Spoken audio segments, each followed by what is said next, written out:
Peter Pan, that's what they call me. I promise that you'll never be lonely. Peter Pan, that's what they call me. मैं doctor Sunil Kumar, assistant professor commerce, government PG college Obra Sonbhadra. आज आपके बीच company अधिनियम लेकर उपस्थित हुआ हूँ। यह BCom second year का पेपर है और यूनिट फर्स्ट से चैप्टर फर्स्ट, जो कि कंपनी का अर्थ और प्रकृति, मुख्य रूप से आज हम लोग डिस्कस करेंगे। शीर्षक जो है वो कंपनी अधिनियम ए धारा 1 के उपधारा 1, जो कि कंपनी अधिनियम 13 में वर्णित है, और जो सीमा क्षेत्र है इसका वो धारा 1 के उपधारा 2, जो कि सारे भारत में समान रूप से लागू होता है।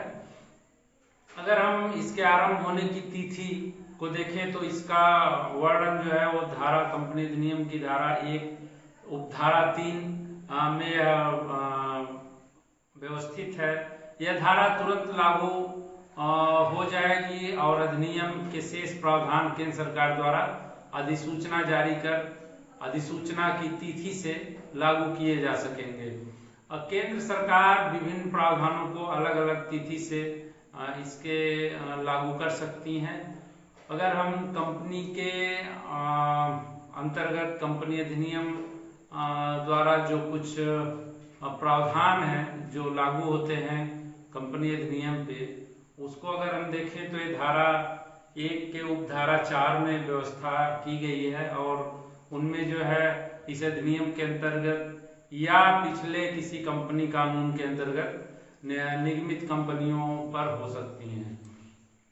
अगर हम बीमा कंपनियों पर देखें तो बीमा कंपनियों पर सिवाय उन प्रावधानों के जो बीमा अधिनियम 1938 या बीमा नियामक और विकास अधिकरण अधिनियम 1999 के प्रावधानों के विरुद्ध न हो।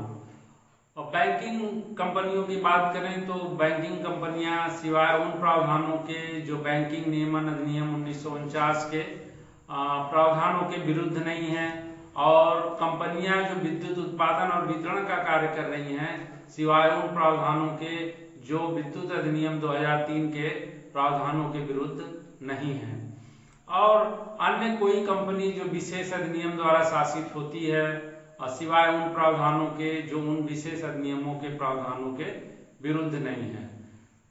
ऐसे निगम निकाय जो तथा समय लागू अधिनियम से नियमित हो सिवाय उन अपवादों, संशोधनों या रूपांतरों जो एडाप्टेशन है के जो अधिसूचना से में निर्दिष्ट। अगर हम कंपनी के अर्थ को देखें तो कंपनी शब्द ही जो है वो अंग्रेजी भाषा का शब्द है और जिसका शाब्दिक अर्थ है व्यक्तियों के साथ समूह, या वास्तव में देखा जाए तो एक कंपनी व्यक्तियों का एक समूह होता है जो किसी सामान्य उद्देश्य, कार्य अथवा व्यवसाय को करने के लिए एकत्र हुआ है। किंतु जो कंपनी अधिनियम के अनुसार परिभाषा दी गई है उसमें ऐसा कहा गया है, इसके मीनिंग को इस तरह समझा गया है कि ऐसी कंपनी या व्यक्तियों का समूह से है जो कंपनी अधिनियम के अंतर्गत पंजीकृत हो या संसद अथवा विधानमंडल द्वारा पारित अधिनियम के अंतर्गत बनाई गई हो।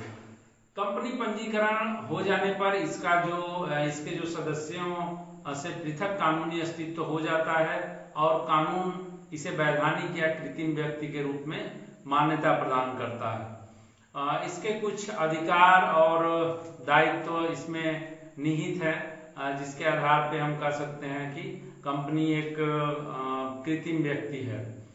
और अगर हम कंपनी की परिभाषा को देखें, कुछ प्रमुख विद्वानों, कुछ न्यायाधीशों और प्रोफेसरों के परिभाषा को अगर हम देखें तो कंपनी अधिनियम की जो परिभाषा है उसमें लॉर्ड न्यायाधीश लिंडले ने दिया हुआ है कंपनी की परिभाषा।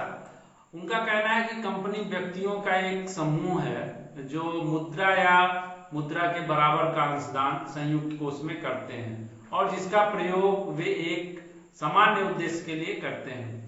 अगर हम इनकी परिभाषा को देखें तो ये परिभाषा जो है वो पूर्णता को नहीं प्राप्त है, जैसे कि इसमें सीमांत दायित्व को इन्होंने सम्मिलित नहीं किया, अंशों का हस्तांतरणीयता जो है उसको नहीं लिया, और वैधानिक अस्तित्व आदि पर भी इन्होंने कोई अपना उल्लेख नहीं किया है। अगर हम दूसरे परिभाषा को देखें जो कि न्यायाधीश मार्शल ने दिया है, अगर इनकी परिभाषा को देखें तो इन्होंने संयुक्त पूंजी एक इनकी जो परिभाषा है लिंडले को मॉडिफाई करते हुए उनके कुछ जो छूटे चीज हैं उसको इन्होंने सम्मिलित किया है, और इन्होंने कहा कि संयुक्त पूंजी कंपनी एक कृत्रिम, अदृश्य तथा अमूर्त संस्था है जिसका वैधानिक अस्तित्व होता है और जो विधान द्वारा निर्मित होता है। कानून की उत्पत्ति होने के कारण इसके पास वही संपत्ति होती है जो इसे जन्म देने वाला कानून इसे स्पष्ट रूप से प्रदान करता है या जो इसके अस्तित्व के लिए आवश्यक या महत्वपूर्ण है। दूसरे अगर हम प्रोफेसर को देखें जो इन्होंने, अगर हम मार्शल के ही न्यायाधीश मार्शल की परिभाषा को देखें तो इन्होंने काफी हद तक जो है वो पूर्णता को प्राप्त किया डेफिनेशन में, सारे चीजों को, सारी बातों को इन्होंने अपनी परिभाषा में समाहित किया, और यह जो है कंपनी की विशेषताओं को अच्छे ढंग से उजागर कर सके अपने परिभाषा में। अगर हम प्रोफेसर हैने ने जो परिभाषा दी है उसको देखें तो और बातें स्पष्ट होकर सामने आती हैं कि कंपनी विधान द्वारा निर्मित एक कृत्रिम व्यक्ति है जिसका उद्देश्य सदस्य से पृथक एवं अस्थायी अस्तित्व होता है, जिसके पास सार्वमुद्रा होती है। सार्वमुद्रा शब्द जो है ये एक नया शब्द जोड़ा है इन्होंने, प्रोफेसर हैने द्वारा ये जो परिभाषा दी गई उसमें एक कंपनी क्या है, इसकी विशेषताएं क्या है, इस पे उन्होंने विशेष रूप से प्रकाश डाला। और कंपनी अधिनियम 13 जो है उसके अनुसार भी एक परिभाषा दी गई है। अगर हम उसकी परिभाषा को देखें तो कंपनी अधिनियम 13 की धारा 2 उपधारा 20 के अनुसार जो परिभाषा है उसमें कहा गया है कि कंपनी का अर्थ एक कंपनी से है जो अधिनियम या किसी पिछले कंपनी कानून के अंतर्गत नियमित है। एक जो सीमित कंपनी होती है वो निम्न प्रकार से हो सकती है, जैसे कि गारंटी द्वारा सीमित और अंशों द्वारा सीमित। कुल मिला के अगर हम लिंडले को देखें, न्यायाधीश मार्शल को देखें और प्रोफेसर हैने को देखें और इन सबको देखते हुए हम कंपनी अधिनियम 13 की जो परिभाषा है अगर हम उसको देखें तो एक हम निष्कर्ष परिभाषा की ओर बढ़ सकते हैं, और चारों सभी की परिभाषाओं के अच्छी बातों को लेते हुए हम ये कह सकते हैं कि कंपनी विधान द्वारा निर्मित एक कृत्रिम व्यक्ति है जिसका समामेलन इस अधिनियम या पिछले कंपनी कानून के अंतर्गत हुआ है। उसका सदस्यों से पृथक अस्थायी अस्तित्व होता है, उसके सदस्यों का दायित्व जो है वो सीमित होता है और उसकी एक अपनी सार्वमुद्रा होती है। अगर हम कंपनी की विशेषता को देखें कि कंपनी की कुछ विशेषताएं भी हैं जिनमें ऐच्छिक एवं निगमित संस्था, कंपनी जो होती है वो ऐच्छिक और निगमित संस्था होती है। कंपनी की महत्वपूर्ण जो विशेषताएं हैं उसमें सम्मिलित होती है कि कंपनी का एक ऐच्छिक संस्था होना, जो सदस्य अपनी स्वतंत्र इच्छा से बनते हैं या बनाते हैं या कानून द्वारा नियमित संस्था है, इसका समामेलन अधिनियम के अंतर्गत होता है। बगैर समामेलन के कंपनी का अपना कोई अस्तित्व नहीं होता है। दूसरी जो विशेषता है वो है कृत्रिम कानूनी व्यक्ति। Company is an artificial person, artificial legal person. Company का पंजीकरण हो जाने के बाद कंपनी एक कृत्रिम कानूनी व्यक्ति बन जाता है। यह अपने नाम से ही संपत्ति खरीद सकता है या खरीद सकती है, उसे अपने नाम से रख सकती है और आवश्यकता पड़ने पर उसे यह बेच भी सकती है। यह अपने नाम से न्यायालय में मुकदमा भी कर सकती है और अन्य व्यक्ति इसके नाम से इस पर भी मुकदमा कर सकते हैं। इसका भौतिक अस्तित्व, भौतिक स्वरूप नहीं होता है, इसलिए गुस्से में आप इस पर आक्रमण करके इसे मार नहीं सकते, गिरा नहीं सकते। इसका कोई आत्मा नहीं है, न कोई अंतःकरण कॉन्शियस है। इसके लिए कृत्रिम व्यक्ति जो आर्टिफिशियल पर्सन की संज्ञा दी गई है वह वास्तव में चरितार्थ होती है। किंतु फिर भी कानून इसे जो है प्राकृतिक व्यक्ति की तरह ही कुछ अधिकार दायित्व जो है वो दिया है और यह संपत्ति को खरीद सकता है, बेच सकता है। कंपनी अधिनियम के जो प्रावधान है उसका उल्लंघन करने पर इनको जुर्माना भी दिया जाता है। ये सेपरेट एंटिटी कैसे है, कंपनी का अपना व्यक्तिगत अस्तित्व या पृथक अस्तित्व कैसे है। कंपनी का पंजीकरण हो जाने के पश्चात इसका पृथक अस्तित्व हो जाता है। कंपनी और कंपनी के सदस्यों का अस्तित्व पृथक पृथक होता है। यदि कंपनी के एक सदस्य के पास कंपनी के सारे अंश भी हों तो भी कानून की दृष्टि में कंपनी इसके सदस्यों से पृथक होती है। तो केस है सलोमन बनाम सलोमन एंड कंपनी लिमिटेड। एक इसमें जो विवाद था वो था कि एक चमड़े का व्यापारी सलोमन ने अपना व्यापार 29,782 पाउंड में एक कंपनी को बेच दिया। कंपनी ने प्रतिफल के बदले 20,000 पाउंड के ऋण पत्र और 10,000 पाउंड का एक पाउंड वाला जो है वो अंश सलोमन को जारी कर दिया। कंपनी ने ऋण पत्रों पर सारी संपत्ति के विरुद्ध चल भार उत्पन्न कर दिया और सलोमन ने एक अंश अपने 4 पुत्रों को, अपनी पत्नी और पुत्री को जारी कर दिए। कुछ समय के पश्चात कंपनी को हानि हो गई और उसका समापन हो गया।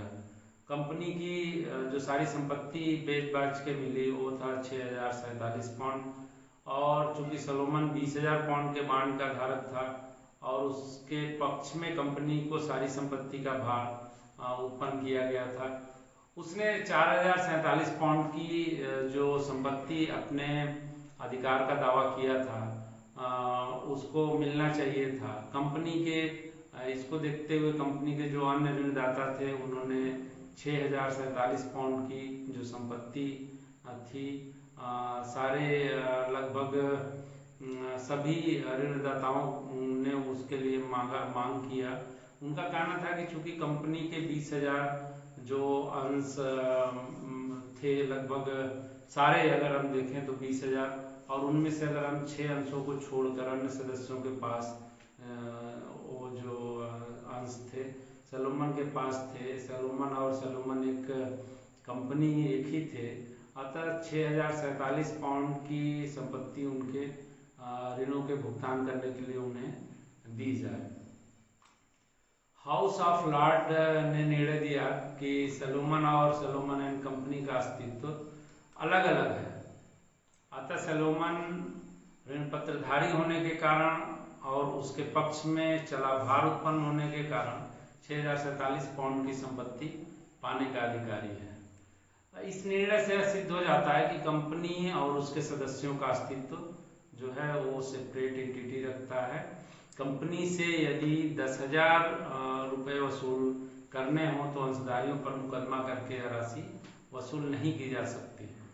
मुकदमा कंपनी के नाम से कंपनी के ऊपर ही की जा सकती है और उसके सदस्यों के विरुद्ध नहीं। इस संबंध में लॉर्ड मैग्नाथन की टिप्पणी जो है उसको अगर हम देखें तो कंपनी कानून की दृष्टि में कंपनी की के जो सीमा नियम के जो अभिधानकर्ताओं से एकदम अलग है। अगर कुछ और चीजों को देखें तो समामेलन के बाद यह हो सकता है कि व्यापार लगभग पहले जैसा ही हो और वे ही व्यक्ति इसका लाभ प्राप्त कर रहे हों। कंपनी कानून की दृष्टि में अभिधानकर्ताओं की एजेंट या ट्रस्टी नहीं है और न ही अभिधानकर्ता सदस्यों के रूप में किसी भी प्रकार से सेप या रूप में उत्तरदायी है सिवाय अधिनियम द्वारा निर्दिष्ट सीमा और ढंग से है। सलोमन के विवाद का सिद्धांत बाद में ली बनाम ली एयर फार्मिंग लिमिटेड के मामले में लागू किया गया। ली के पास एक अंश के अतिरिक्त सारे अंश थे। उसने अपने पक्ष में मत जो है वो डालकर अपने आप को कंपनी का प्रबंध संचालक नियुक्त कर लिया और अपने आप को एक वेतन पर कंपनी का मुख्य पायलट भी जो है वो नियुक्त कर लिया। तो ये भी जो है सोलोमन केस पे आधारित था। अब हम जो और अगर इसकी विशेषताओं में देखें तो शाश्वत उत्तराधिकार की विशेषता जो है वो कंपनी रखती है। कंपनी का अस्तित्व सतत अथवा शाश्वत होता है। चूंकि कंपनी का अस्तित्व पृथक होता है, अपेक्षाकृत इसका अस्तित्व एकाकी व्यापार या साझेदारी से अधिक स्थायी है। कंपनी की आयु कंपनी के सदस्यों की आयु पर निर्भर नहीं करती। किसी सदस्य या निदेशक की मृत्यु, यहाँ तक कि सभी सदस्यों की मृत्यु, दिवालियापन या पागलपन या सेवानिवृत्ति के कारण भी कंपनी की मृत्यु नहीं हो सकती। यह कहा जाता है कि कंपनी के सदस्य आए या जाएं, कंपनी सदा जीवित रहती है। कंपनी एक नदी के समान बहती जीवित रहती है। नदी में पानी आता है जाता है, परंतु कभी रुकता नहीं है। अगर हम एक और इसकी विशेषता देखें, कामनशील से, अब कंपनी की एक अपनी सार्वमुद्रा होती है। कंपनी की चूंकि कंपनी एक कृत्रिम व्यक्ति है, यह स्वयं कार्य नहीं कर सकती, इसलिए इसे प्राकृतिक व्यक्तियों निदेशकों के माध्यम से कार्य करना होता है। कंपनी के निदेशक कंपनी की ओर से अनुबंध करते हैं और अपने हस्ताक्षरों के साथ कंपनी की सार्वमुद्रा को अनुबंध पर लगाए जाते हैं। जो कंपनी के हस्ताक्षरों के समान मानी जाती है, ये माना जाता है कि कंपनी का ही हस्ताक्षर है। सीमित दायित्व होता है कंपनी का, लिमिटेड लायबिलिटीज। संभवतः कंपनी की सबसे अधिक महत्वपूर्ण जो विशेषता है वो सीमित दायित्व ही है। इसके कारण कंपनी का निर्माण किया जाता है अंशों द्वारा। सीमित दायित्व वाली कंपनी में प्रत्येक अंशधारी का दायित्व उसके द्वारा लिए गए अंशों के अंकित मूल्य तक सीमित है। उससे अधिक की राशि के वास्ते कंपनी के दायित्व को पूरा करने के लिए दायी नहीं ठहराया जा सकता। अगर हम किसी उदाहरण से समझें तो यदि अ के पास 100 रुपया वाले 10 अंश हैं और उसने उन अंशों पर 50 रुपया प्रति अंश का भुगतान कर दिया, कंपनी के समापन में जाने पर उसका अधिकतम दायित्व जो बनता है वो 500 रुपए जो है होगा, 10 × 50। गारंटी द्वारा सीमित कंपनी की दशा में प्रत्येक सदस्य का दायित्व कंपनी के समापन में जाने की स्थिति में है, उसके द्वारा दी गई गारंटी के अंशदान की राशि तक सीमित है, इससे अधिक नहीं। कंपनी के जीवन काल में उसका दायित्व जो है वो 0 होता है। अगर हम पृथक या अंशों का जो हस्तांतरणीयता है, ट्रांसफरेबिलिटी ऑफ शेयर है, अगर हम उसको देखें तो कंपनी की एक जो बहुत अच्छी विशेषता है वो है अंशों का हस्तांतरण योग्य होना। एक सार्वजनिक कंपनी अंश सरलता के लिए व्यक्ति से दूसरे व्यक्ति को अपनी सुविधा अनुसार हस्तांतरण कर सकते हैं। पृथक संपत्ति कैसे होती है कंपनी की, यह पृथक अस्तित्व का जो सिद्धांत है वो कंपनी का अपने सदस्यों से पृथक अस्तित्व का होना एक कंपनी को संपत्ति से पृथक स्वामित्व की बात करता है कि कंपनी का जो स्वामित्व है वो अलग है अपने सदस्यों से। वो कैसे, इसको हम देखें जरा कि कंपनी की जो संपत्ति है तो कंपनी के सदस्यों की संपत्ति नहीं है वास्तव में। यद्यपि कंपनी के सदस्य कंपनी की पूंजी के अंशदान करते हैं, पूंजी में अंशदान करते हैं, और कोई भी सदस्य कंपनी के जीवन काल में और समापन पर कंपनी की संपत्ति पर स्वामित्व का दावा नहीं कर सकता। ये जो केस आया था, ये आया था पेरुमल बनाम आंडीवी। इनके केस में ऐसा जजमेंट आया था कि कंपनी के पूरे जीवन काल में कोई संपत्ति पे दावा नहीं कर सकता। अब हम एक और महत्वपूर्ण लेंगे जो कि इसी चर्चा में ही आया कि मुकदमा करने की योग्यता। जो है वो क्या होगी, कंपनी का पृथक अस्तित्व होता है, ये हम जानते हैं। और यह मुकदमा जो है वो कर सकती है, और इसके एक तो ये कर सकती है, दूसरा इसके ऊपर भी कोई मुकदमा कर सकता है। अब हम आपके बीच कंपनी तथा साझेदारी में क्या मुख्य अंतर है उसको चर्चा करेंगे कि जो कंपनी होती है और जो साझेदारी होती है उसमें मुख्य अंतर क्या है। ये प्रश्न आता भी है ये परीक्षा में। तो अगर हम इसके अर्थ को देखें तो कंपनी जो होती है वो एक कानून द्वारा स्थापित कृत्रिम व्यक्ति है, जिसका एक अपना पृथक अस्तित्व होता है और उसकी अपनी एक सार्वभौमिक मुद्रा होती है। लेकिन साझेदारी में अगर हम देखें तो साझेदारी उन व्यक्तियों के बीच का संबंध है जो एक व्यवसाय का जो है वो लाभ बांटने के लिए वो सहमत होते हैं, जो उन सभी द्वारा अथवा उनमें से कुछ के द्वारा किया जाता है।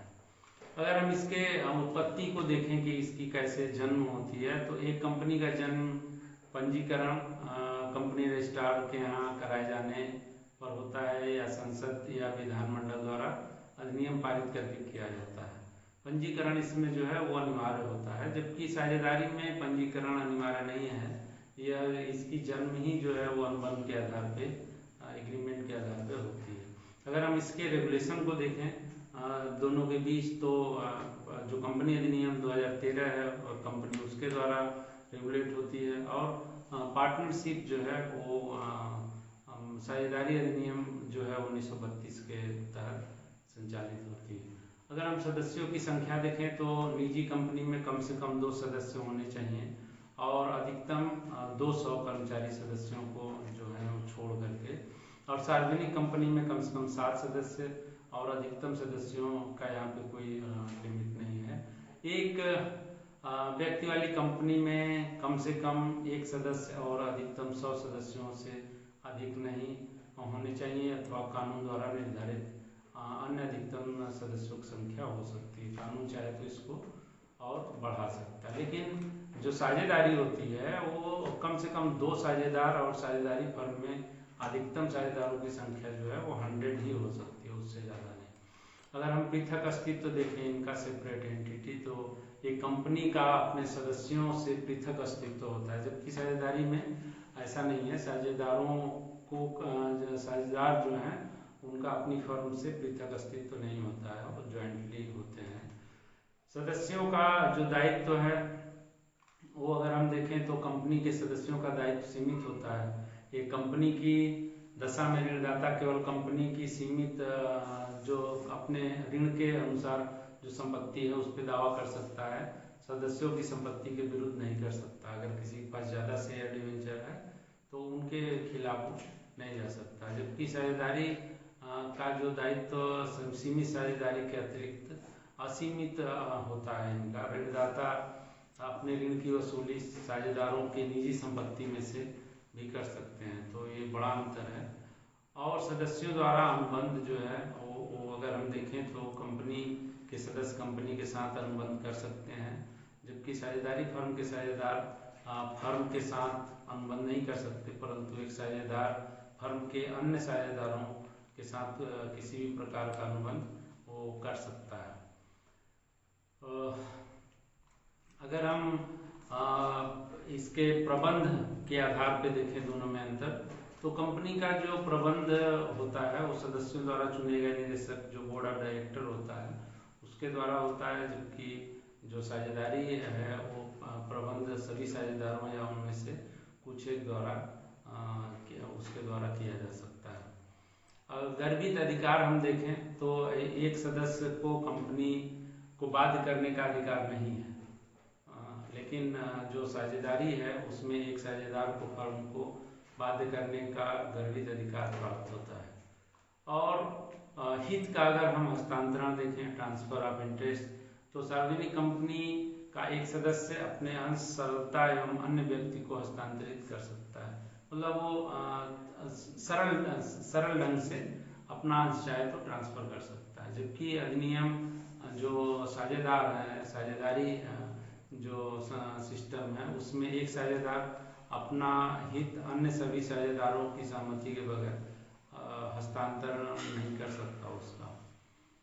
अगर हम जीवन काल देखें तो कंपनी का जीवन काल या अस्तित्व शाश्वत है, क्योंकि इसका अस्तित्व सदस्यों के आने जाने, उनके मरने से कोई इनके ऊपर फर्क नहीं पड़ता है कंपनी के। जबकि साझेदारी का जीवन काल छोटा होता है, साझेदार की मृत्यु, अवकाश ग्रहण, साझेदारी अपने आप समाप्त हो जाती है।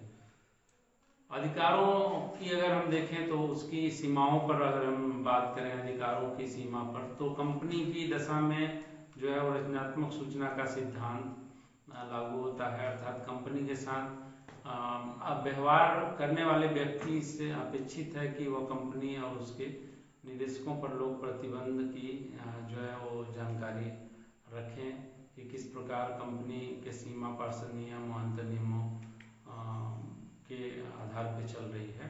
जबकि साझेदारी में संलेख अथवा करार द्वारा जो एग्रीमेंट है उसके द्वारा साझेदारी पर लगाए प्रतिबंधों द्वारा तीसरे पक्षकार बाध्य नहीं कर सकते जब तक कि उन्हें इसकी स्पष्ट सूचना नहीं मिल जाए। अगर हम इनके लेखों का अंकेक्षण देखें तो कंपनी के लेखों का अंकेक्षण जो है ऑडिट वो कंपलसरी है, जबकि साझेदारी के लेखों का अंकेक्षण अनिवार्य नहीं है सिवाय कुछ दशाओं में आयकर अधिनियम को छोड़ करके। समापन अगर हम देखें बाइंडिंग ऑफ कंपनी, तो कंपनी का जन्म कानून द्वारा होता है और इसका समापन भी कानून द्वारा ही होता है। कंपनी के समापन में बहुत सी वैधानिक कार्यवाहियाँ करनी पड़ती हैं, जबकि साझेदारी का जो समापन है किसी भी साझेदार द्वारा सूचना देकर उसको करवाया जा सकता है। इसके अधिक साझेदार, इसमें एक चीज़ और हो सकती है कि उसकी मृत्यु हो जाए या पागलपन हो जाए, पागल हो जाए या दिवालियापन हो जाए, तो इससे साझेदारी अपने आप ही जो है वो समाप्त हो जाती है।